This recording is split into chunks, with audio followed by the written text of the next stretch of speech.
परिवार नास्तिक है।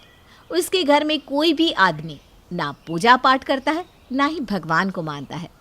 एक रोज़ संतोष की कामवाली उससे कहती है, माँ जी, कल से 2 दिन तक मैं नहीं आ पाऊँगी। मुझे शिव जी बारात में जाना है। कल की सुबह मैं अपने भोले के चरणों में जल चढ़ाकर शुरू करना चाहती हूँ। मैंने तो 1 हफ्ते पहले से ही अपने घर में लहसुन प्याज बनाना बंद कर दिया है। शिवरात्रि की तैयारी भी तो करनी है ना मुझे। अरे यह सब कुछ नहीं होता है, हम तो खाते हैं सब।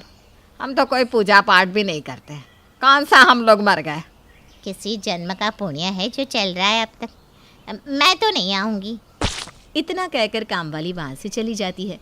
कामवाली के ना आने से घर में बहुत दिक्कत होने लगती है। संतोष इंदर से कहती है, प्रेम की शादी करनी होगी, मुझसे अब काम नहीं होता। और आशमा कॉलेज चली जाती है। वैसे भी वो भी अब कितने दिन रहेगी? कॉलेज पूरा होते ही उसकी भी तो शादी करनी होगी ना। ऐसी बात है तो प्रेम के लिए लड़की देखकर उसकी शादी कर देते हैं। हाँ जी, बिल्कुल। इंदर और संतोष प्रेम के लिए लड़की देखना शुरू कर देते हैं। एक रोज़ आशमा को लेने प्रेम उसके कॉलेज जाता है। वहीं उसकी नज़र उमा पर पड़ती है और वो उसे भा जाती है। उमा का कॉलेज अब खत्म होने को होता है। तभी आशमा कहती है, भैया क्या देख रहे हैं? वो उमा है मेरी सीनियर और कॉलेज टॉपर भी है। कितना अच्छा होगा अगर मेरी सीनियर मेरी भाभी बनेगी। हट तू भी ना, चल घर।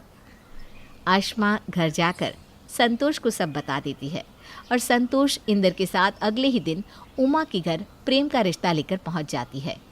प्रेम और उसका घर उमा के घर वालों को पसंद आ जाता है और उनके नास्तिक होने के बारे में बिना जाने वो लोग उमा और प्रेम का रिश्ता तय कर देते हैं। 2 महीने बाद लगन आते ही उन दोनों की शादी हो जाती है। शादी होकर उमा प्रेम के घर आ जाती है।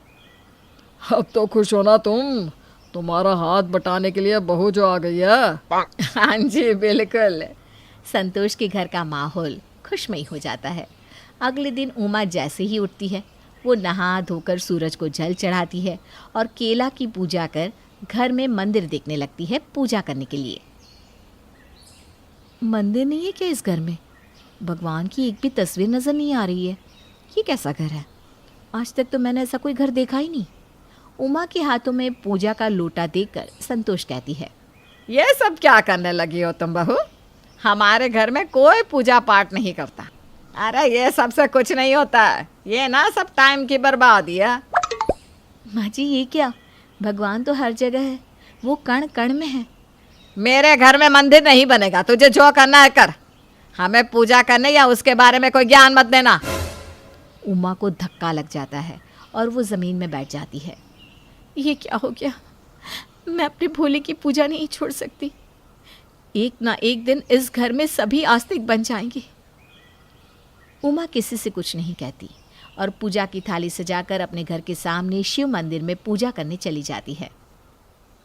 तुम ही अब सब ठीक करोगे भोले। मेरे परिवार की रक्षा करना, इन लोगों को सद्बुद्धि देना। पूजा करके जैसे ही उमा घर लौटती है, प्रेम उसे देख लेता है और कहता है, ये सब क्या है उमा? सबसे पहले सुबह सुबह तुम मंदिर चली गई। ये सब मुझे ज़रा भी पसंद नहीं है। मैं भगवान को नहीं मानता।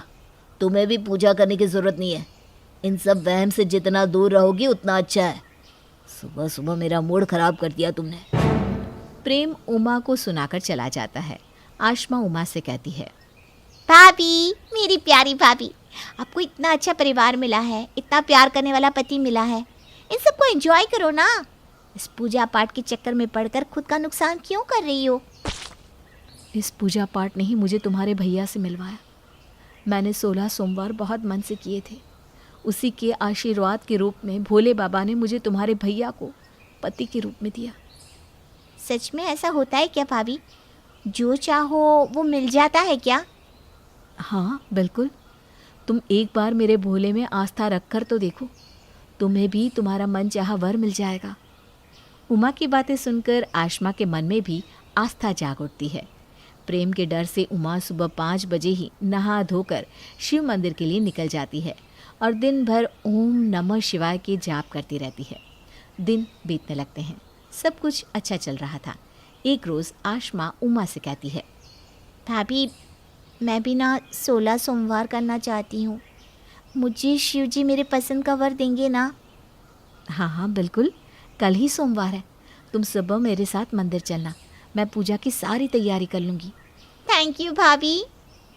अगले दिन उमा सारी तैयारी कर लेती है और आशमा भी उमा के साथ शिव मंदिर जाकर पूजा करती है और पूरे दिन व्रत करती है।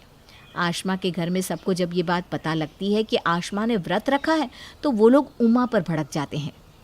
मेरी बेटी को भी तुमने इन आडंबरों के झांसे में फंसा दिया। तुम्हें कहा था ना कि हम लोगों को इन सब से दूर रखो।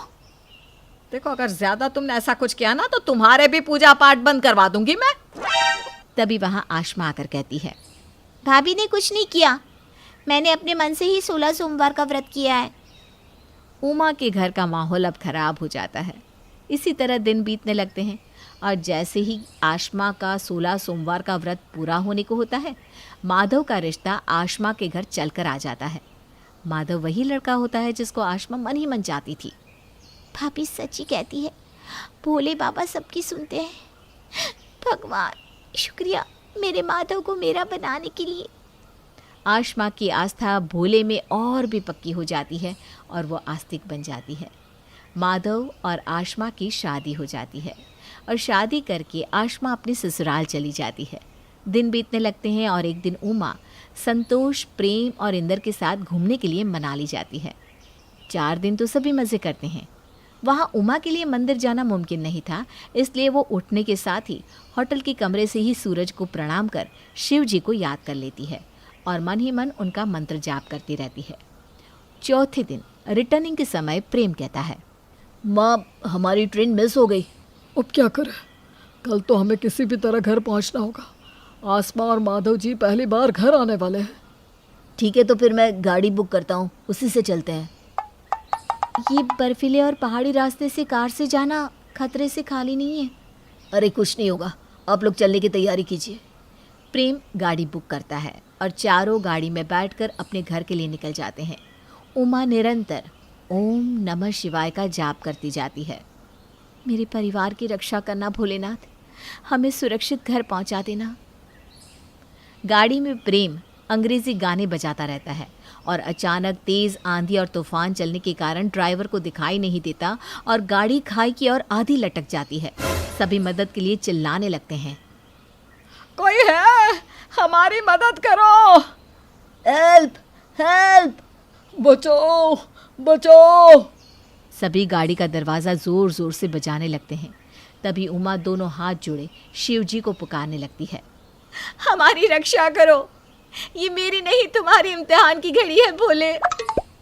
इतने में ही वो देखते हैं कि कोई आदमी वहाँ पर आता है और उनकी गाड़ी को खाई से खींचकर ऊपर कर देता है। जैसे ही सभी उस आदमी का धन्यवाद करने को गाड़ी से निकलते हैं तो आदमी गायब हो जाता है। उमा की आंखों में आंसू भर आते हैं और वो कहती है, भोले खुद आए थे हमें बचाने, अब तो आप लोगों को भगवान पर विश्वास हो गया ना। सभी की आंखों में पानी भर आता है और वो हर हर महादेव का जयकारा लगाकर घर की ओर निकल जाते हैं। घर पहुंचने के साथ ही संतोष कहती है, अभी शिवलिंग लेकर आ, मेरे घर में विराजमान करेंगे हम। आज भोले की कृपा से ही बचे हैं हम। आज से मेरा पूरा परिवार भोले के शरण में आ गया है। नहा धोकर उमा और संतोष मंदिर सजाती है और सभी मिलकर पूजा करते हैं। अब उमा का ससुराल भी आस्तिक बन जाता है।